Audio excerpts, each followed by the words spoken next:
La preuve, à chaque fois qu'il est absent ou qu'il a du retard, la première chose que les gens se disent, c'est pas « il a peut-être dû rater son avion ». Ou alors « ah, il y a des bouchons, il y a des bouchons ». Non, non, c'est plutôt « faut préparer les funérailles ».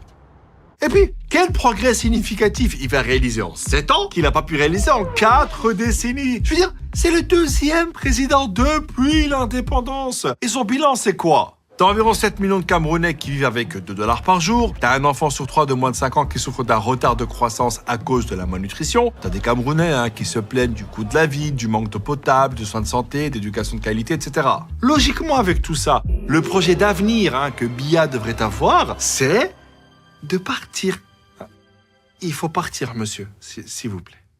Et en plus, ce serait l'occasion de laisser la place à un Camerounais qui, au moins, resterait au Cameroun. En 2006 et en 2009, Biya a passé un tiers du temps hors du pays, souvent en Suisse, au point où c'est sûr que quand il rentre au Cameroun, les douaniers lui disent « bon séjour ».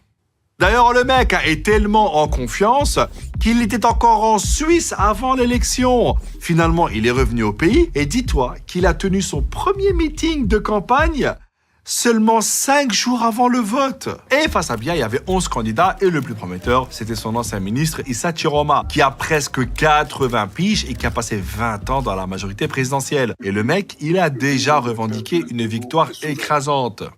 Chut! Vous entendez ce bruit? Ça, c'est le bruit du début d'une crise post-électorale. Après, je critique, mais en vrai, durant ses nombreux mandats, il y a une chose qu'il a réussi. Faire du Cameroun l'un des pays les plus corrompus au monde. Là-bas, il n'y a pas de pot de vin. C'est des citernes de vin.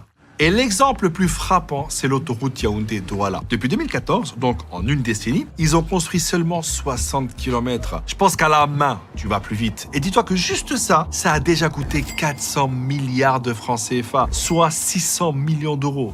Selon la Banque mondiale en 2018, un projet routier coûtait 6 fois plus cher au Cameroun qu'ailleurs en Afrique.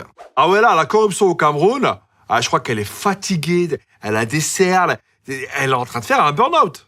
N'oublions pas aussi que la majorité des Camerounais a toujours vécu sous le règne de Biya. Je te jure, le type a tellement duré qu'il y en a qui doivent penser que la Constitution commence par... Au commencement, Paul Biya créa le Cameroun.